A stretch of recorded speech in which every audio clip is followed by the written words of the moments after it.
परम पिता परमात्मा पूर्ण ब्रह्म सारी सृष्टि के रचनहार कबीर परमेश्वर जी ये हमें तत्व ज्ञान कराने के लिए हमारी स्थिति से परिचित कराने के लिए और हमें ये बताने के लिए कि तुम यहाँ के वासी नहीं हो, आप ऐसे लोक में रहा करते थे जहाँ आपकी जन्म मृत्यु नहीं होती थी, वहाँ आपकी जरा मरण नहीं था, वहाँ वृद्धावस्था नहीं थी, मृत्यु नहीं होती थी।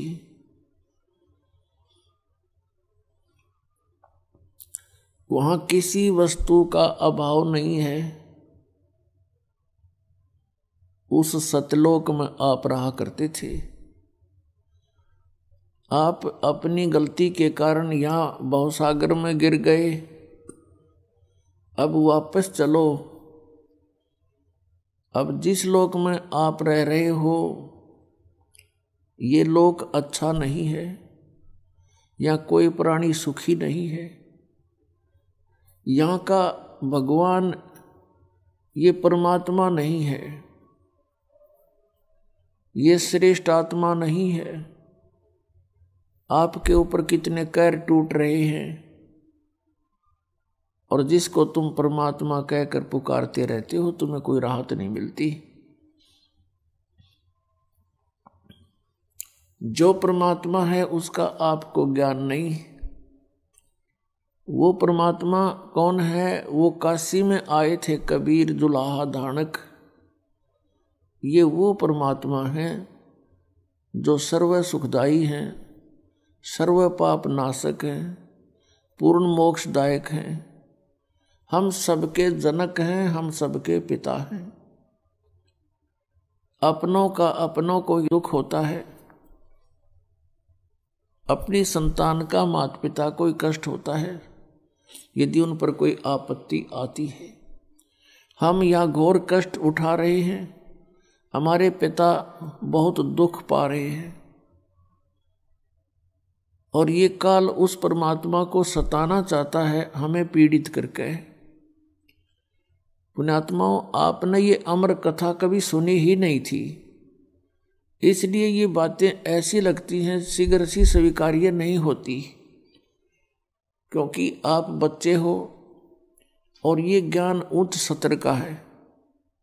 छोटे बच्चे माता पिता से कुछ वचन सुनते भी हैं तो उनकी बुद्धि ग्रहण नहीं करती शीघ्र सी। जिस दिन आपकी या समाप्त हो जाएगी, जैसे छोटे से बच्चे को वो कोई आकर के वस्तु उठा लेता है, जैसे पेन उठा लेता है और पूछता है कि पापा ये क्या है? पिताजी कहता है बेटा पेन है पेन। फिर कहता है फिर कहता पेन है बेटा पेन। वो कहता पेन है ऐसे कहता कहता वो उसको रख कर छोड़ जाता है और खेलने लग जाता है दूसरी वस्तुओं से। वो ये समझ नहीं पा रहा पिताजी कहना क्या चाह रहे हैं कि ये क्या चीज है। पिताजी तो बता ही रहे हैं कि पेन है।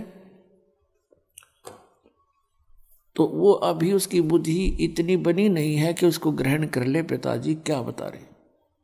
और जब वो थोड़ा सा बड़ा हो जाता है, उसका माइंड विकसित हो जाता है, तो फिर उसको कहते बेटा पेन लाना उठा के। वो दौड़ा जाता है, दौड़ी जाती है बेटी है या बेटा, और उठा के ला के रख देता है। तो ऐसे अभी आप इस ज्ञान को जो दास आपको बार बार सुना रहा है, इसको जल्दी से ग्रहण नहीं कर पाओगे, क्योंकि आप अभी बच्चे हो भक्ति मार्ग में। और जब आपकी यह मिट जाएगी, आपकी आंखों से आंसू बहा करेंगे कि हम कितने नालायक, देखी तामरे, या सपने में भी सुख को नहीं, जागरण में तो होगा कहाँ से।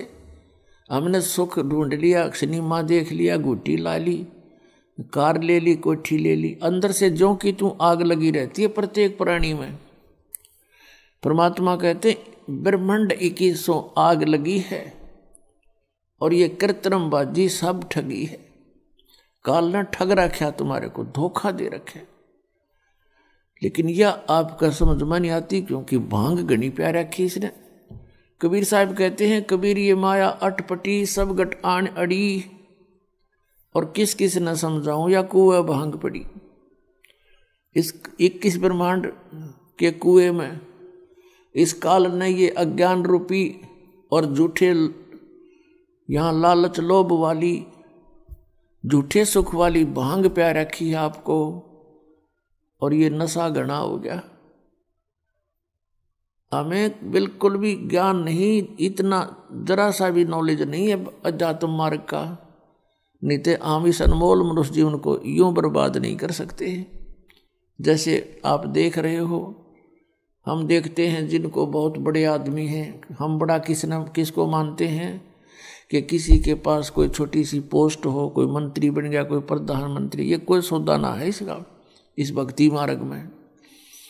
ये तो एक गरीब व्यक्ति, निर्धन, रिक्शा चालक, मजदूर, कस्सी, किस बजाने वाला, किसान या और कोई भी शॉपकीपर, मजदूर, छोटा सा भी, और वो इस नाम से जुड़ा हुआ है। प्रधानमंत्री, राष्ट्रपति तो उसका पासिंग भी को नहीं, कुछ भी सांग नहीं है। जब आपका यो ज्ञान समझ में आओगा। कबीर साहब कहते, कबीर सब जग निर्धना धनवंता नहीं कोई, धनवंता सो जाड़ियां जिस पर राम नाम धन होई। तो हम इस धन से परिचित नहीं, हम यहाँ के इस झूठे धन से परिचित हैं, और इसी में अपनी शानो शौकत बनाने में लगे रहते हैं। आप देखते हो, माया जोड़ते जोड़ते कोठी बना ली, फैक्ट्री लगा ली, मृत्यु होगी 1 सेकंड में। अब वह फैक्ट्री, वो कोठी उसके के काम आई, वो गधा बन के कुमार के जुड़ गया। ये बातें बच्चों याद रखनी पड़ेगी। क्या बताते हैं परमात्मा के, कोट जन्म तन भर मत हो गए, कुछ ना हाथ लगा रे, कुकर सुकर खरबा बोरे, कौआ हंस बगारे। कोटि जन्म तू राजा की, न मिटी न मन की आशा, और भिक्षुक होकर दर दर घूमया, ये मिला नहीं निर्गुण रासा। ये जो तत्व ज्ञान परमात्मा ने अब सार्वजनिक करने का आदेश दिया है, ये पहले गुप्त रखा था। गुप्त किस लिए रखा था? क्योंकि सतयुग, त्रेता, द्वापर में और कलयुग के फर्स्ट में ये प्राणी इतना दुखी नहीं होता जितना कलयुग के बीच में और लास्ट में होगा।